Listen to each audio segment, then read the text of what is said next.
للہ رب العالمین والصلاة والسلام علی سید الانبیاء والمرسلین وعلی آلہ الطیبین الطاہرین وعلی اصحابہ الاجمعین وعلی التابعین لہم الی یوم الدین. اما بعد فاعوذ باللہ من الشیطان الرجیم. بسم اللہ الرحمن الرحیم. وتعزروہ وتوقروہ وتسبحوہ بکرۃ واصیلا. صدق اللہ مولانا العظیم. ان اللہ وملائکتہ یصلون علی النبی یا ایھا الذین آمنوا صلوا علیہ وسلموا تسلیما. اللہم صل علی محمد وعلی آل محمد.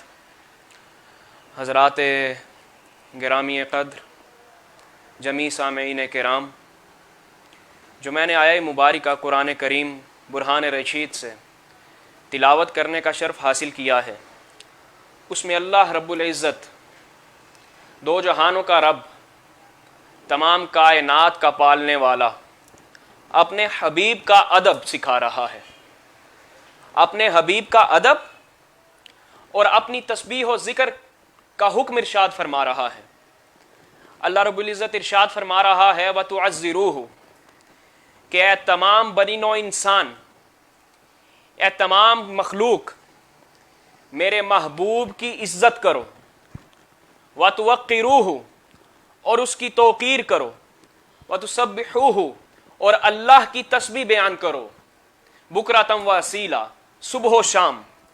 حضرات محترم، اب دیکھنا یہ ہے کہ ادب ایک ایسی شے ہے کہ جو لازم و ملزوم ہے، جو اللہ رب العزت کی طرف سے مطلوب ہے. جس شے میں ادب نہ ہو اس کا کوئی فائدہ نہیں.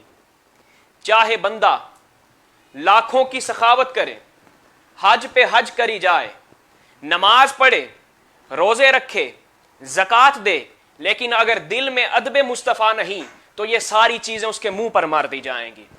اس لیے اللہ رب العزت قرآن کریم کے مختلف مقامات پر اپنے حبیب کا ادب طلب کر رہا ہے اور حکم دے رہا ہے امت کو کہ ادب مصطفیٰ کس طرح ہونا چاہیے، اور سکھا رہا ہے امت کو آداب مصطفیٰ. آپ صلی اللہ علیہ وسلم کی درگاہ کے، آپ کی بارگاہ کی شان اور آپ کا ادب سکھا رہا ہے. لہٰذا قرآن کریم میں دوسری جگہ ارشاد ہوتا ہے کہ لا تجعلوا دعاء الرسول بینکم کدعاء بعضکم بعضا، کہ اپنے رسول کو بلانے میں اس طرح مت سمجھنا، اس طرح مت پکارنا کہ جس طرح تم آپس میں سمجھتے ہو کہ ایک دوسرے کو پکارتے ہو. کیا اس سے مراد ہوئی؟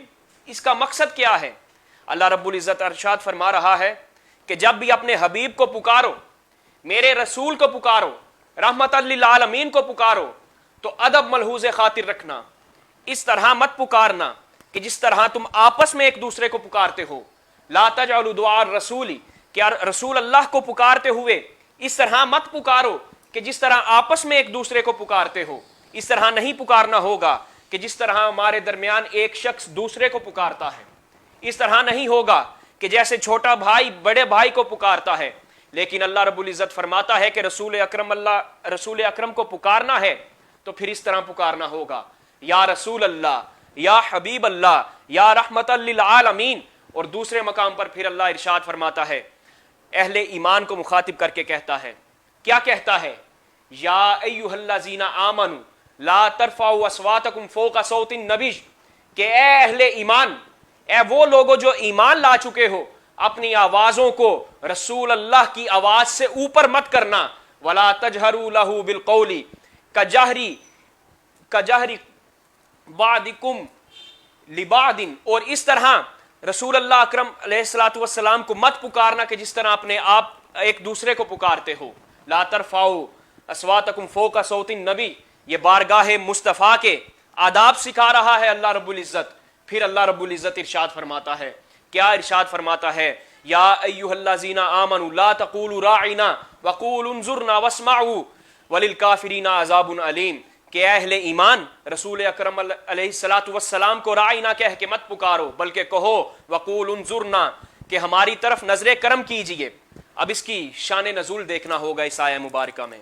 اٹھاؤ تفسیر مظہری میں صاحب تفسیر مظہری کہتے ہیں کہ سایہ مبارکہ کا شان نزول یہ ہے کہ جب صحابہ کرام جمیع اصحاب آپ صلی اللہ علیہ وسلم کی بارگاہ میں درس لے رہے ہوتے، واعظ سن رہے ہوتے، تو صحابہ کرام کیا عرض کرتے؟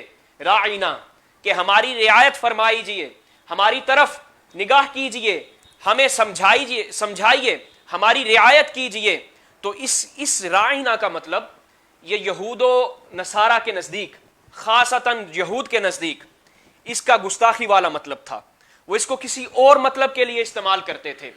جب یہ صحابہ کرام کو معلوم ہوا تو حضرت سعد بن معاذ وہ یہودیوں کے پاس چلے گئے اور جا کے کیا کہتے ہیں کہ اے یہودیو، اے بدبختو، خبردار، اگر آئندہ سے تم نے یہ کلمہ گستاخی کے لیے استعمال کیا تو ہم سر تن سے جدا کر دیں گے، یہ بارگاہ مصطفیٰ کے آداب ہیں۔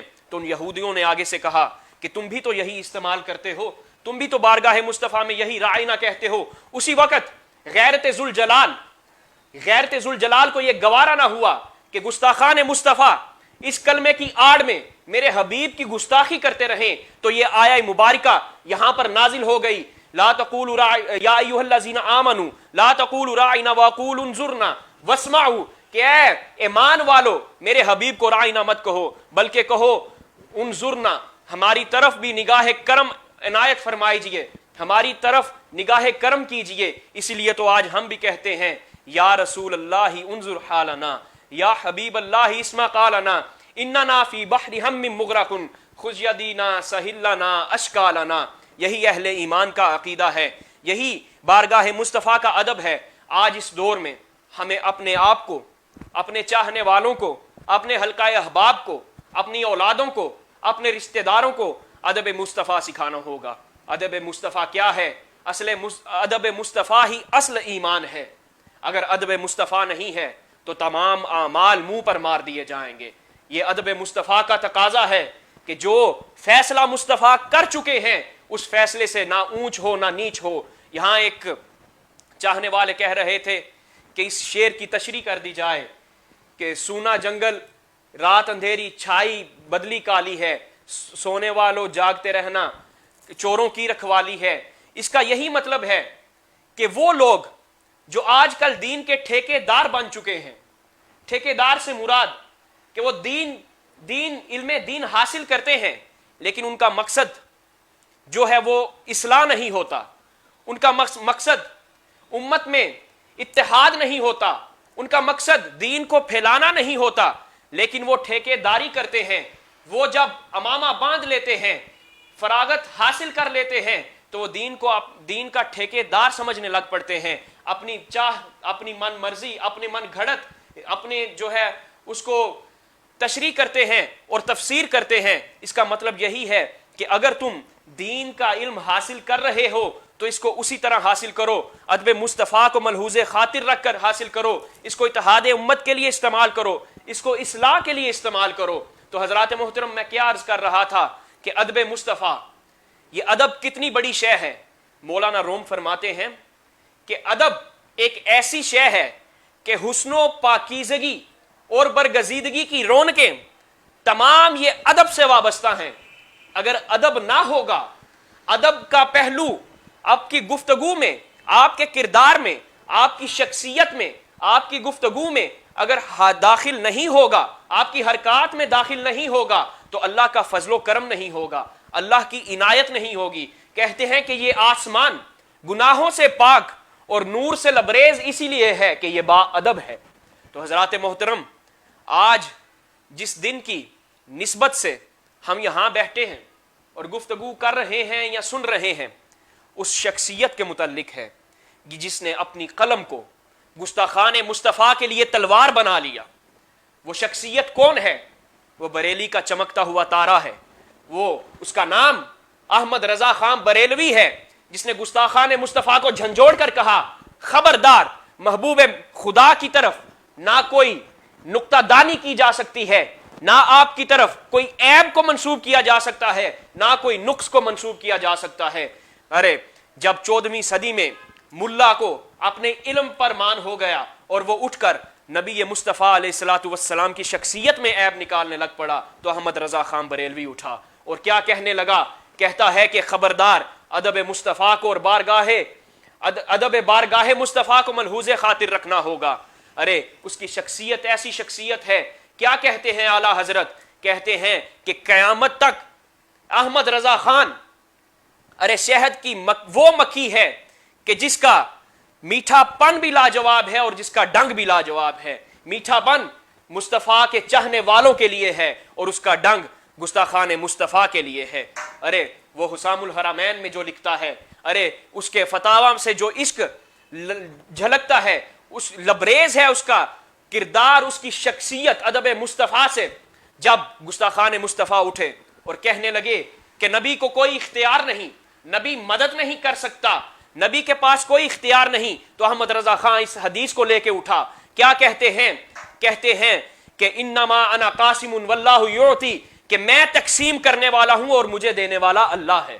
احمد رضا خان اٹھے اور کیا کہتے ہیں؟ جب گستاخان مصطفیٰ نے کہا کہ ارے نبی کو تو دیوار کے پیچھے کا علم نہیں، ارے نبی تو غیب نہیں جانتا، ارے نبی کو آنے والے زمن کی، آنے والے وقت کی خبر نہیں، تو احمد رضا خان کیا پکار اٹھتے ہیں؟ کہتے ہیں کہ زمین و زماں تمہارے لیے، چنین و چنا تمہارے لیے، کہ جان ہے۔ کیا فرماتے ہیں اعلیٰ حضرت؟ کہ آپ کائنات کی جان ہیں، اگر جان نہیں ہوگی تو جہان کیسے ہوگا؟ یہ اعلیٰ حضرت کا عقیدہ ہے اور یہ مسلک اعلیٰ حضرت ہے۔ آج ہمیں مسلک اعلیٰ حضرت کو لے کر چلنا ہے۔ آج ہم خانقاہیں دیکھتے ہیں تو خانقاہیں خالی ہیں۔ کیا مسئلہ ہے کہ ہم مسلک اعلیٰ حضرت سے دور ہو گئے ہیں؟ ہمارے آباء و اجداد، ہمارے شیوخ، ہمارے بڑے جو آباء و اجداد ہیں، ہمارے علماء ہیں، ہمارے فقہاء ہیں ہند کے، وہ اعلیٰ حضرت، مسلک اعلیٰ حضرت کے پیکر تھے، اور ہر طرف وہ مسلک اعلیٰ حضرت کا تبلیغ کرتے تھے۔ اور اعلیٰ حضرت کا مسلک کیا ہے؟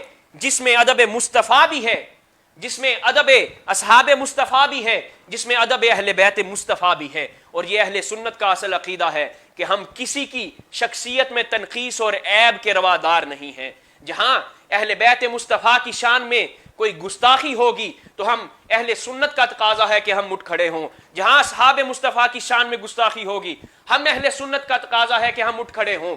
جہاں بارگاہ مصطفیٰ میں کوئی تنقیص اور عیب ہوگا تو ہمارا یہی عقیدہ ہے کہ ہم تنا گوش اور ہم سر کٹانے کے لیے بارگاہ مصطفیٰ کے ادب کے لیے تیار ہیں۔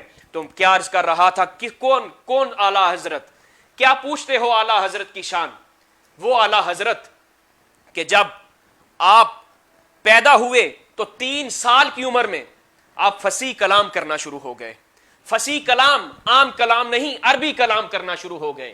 جب آپ کی 8 سال عمر ہوئی تو آپ نے میراث کے مسائل کو تحریر فرمانا شروع کر دیا۔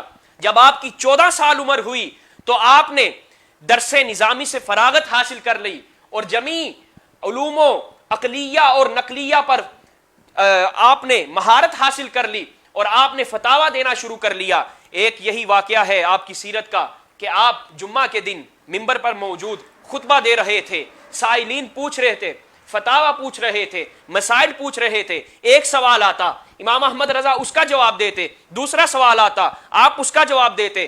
آپ کے خلیفہ حافظ سید محمود جان نیچے بیٹھے، آپ نے عرض کیا یا امام ایک سوال آتا ہے، آپ اس کا جواب دیتے چلے جاتے ہیں، دوسرا سوال آتا ہے، آپ اس کا جواب دیتے چلے جاتے ہیں۔ آپ نے کسی کے استفسار پر یہ نہیں کہا کہ رک جاؤ میں کتاب سے دیکھوں گا، میں تمہارا جواب کل دے دوں گا۔ تو امام احمد رضا خان کیا فرماتے ہیں؟ سید صاحب مجھے قبر میں بھی جانا ہے، وہاں سوال ہو گئے تو میرے پاس کون سی جواب موجود ہوگی، کون سی کتاب موجود ہوگی؟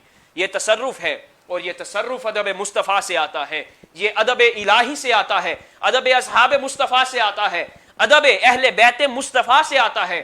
آج ہمیں اپنے گریبان میں جھانکنا ہوگا کہ ہم کتنا ادب کو ملحوظ خاطر رکھتے ہیں، قرآن کے بارے میں، قرآن کی تفسیر کے بارے میں، قرآن کی آیات کے بارے میں، قرآن کی تدقیق کے بارے میں، قرآن کی تفاصیل کے بارے میں۔ ارے کوئی سر سید احمد تفسیر لکھتے ہیں، اللہ یستہزئ بہم واللہ یستہزئ بہم، اس کی کہ اللہ ٹھٹا کرتا ہے، نعوذ باللہ، یہ ان کے ادب کا پیمانہ ہے۔ امام احمد رضا اٹھتے ہیں تو کیا کہتے ہیں کہ اللہ تدبیر کرتا ہے، یہ ادب الہی کی مثال ہے۔ اور جب ووجدک ضالا فہدی، کہ جب رسول اکرم علیہ الصلوۃ والسلام کی شان میں یہ آیت نازل ہوئی، ہم شان کہنے والے ہیں، ہم تنقیص کہنے والے نہیں۔ سر سید لکھتے ہیں، مولوی نذیر احمد لکھتا ہے، دہلوی لکھتے ہیں، تھانوی لکھتے ہیں کہ ہم نے خدا نخواستہ تمہیں بھٹکا ہوا پایا اور تمہیں ہدایت دی۔ امام احمد رضا خان قلم کو جنبش دیتے ہیں اور اس کی تفسیر اور اس کا ترجمہ کیسے کرتے ہیں، کہتے ہیں کہ اے حبیب، ہم نے تجھے اپنی یاد میں خود رفتہ پایا تو ہم نے تمہیں اپنی طرف راہ دی۔ یہ ادب مصطفیٰ کا پیمانہ ہے، یہ امام احمد رضا کی تعلیمات ہیں۔ ہمیں قرآن و سنت سے ادب مصطفیٰ سیکھنا ہوگا، اس مرد درویش کی تعلیمات کو پھر سے جگانا ہوگا، کیونکہ آج ہر طرف بدعقیدگی کی لہر ہے۔ ہم حتیٰ کہ دوسروں کو اس کا، دوسرے اتحاد امت کا اہتمام کریں، آج ہم خود اہل سنت فرقوں میں بٹ چکے ہیں، ہم گروپس بن چکے ہیں، مجموعات بن چکے ہیں۔ کوئی کسی کو رافضی کہہ رہا ہے، کوئی کسی کو ناصبی کہہ رہا ہے، کوئی کسی کو خارجی کہہ رہا ہے۔ یہ کیوں ہو رہا ہے؟ کیونکہ ہم نے مسلک اعلیٰ حضرت کو چھوڑ دیا ہے، ہم نے اپنے بڑوں کی تعلیمات کو چھوڑ دیا ہے۔ تو آؤ، آج فکر یہی ہے، پیغام یہی لے کر آیا ہوں آپ کے سننے والوں کے لیے، اور جو میرے دل کی جو حسرت ہے وہ یہی پیغام ہے کہ آج ہمیں ان صوفیاء کی تعلیمات کو، امام احمد رضا خان بریلوی کی تعلیمات کو، مسلک اعلیٰ حضرت کو پھر اذہان میں، پھر قلوب میں زندہ کرنا ہوگا، پھر ہمیں مسلک اعلیٰ حضرت کو روشنی دینی ہوگی، اور آج ہمیں پھر مل کر بیٹھنے کی ضرورت ہے۔ امید ہے کہ میرا جو پیغام تھا مختصر سا وہ کنوے ہو گیا اور سننے والوں کو اس کی سمجھ بھی آ گئی۔ اللہ توفیق عطا فرمائے سمجھنے کی، اس پر عمل کرنے کی، اور ہمیں بھی مزید توفیق عطا فرمائے مسلک اعلیٰ حضرت سے جڑے رہنے کی۔ آج خانقاہوں کو بھی ضرورت ہے، آج علماء کو بھی ضرورت ہے کہ مسلک اعلیٰ حضرت کو پھر سے زندہ کیا جائے، پھر ان کی تعلیمات پر عمل کیا جائے۔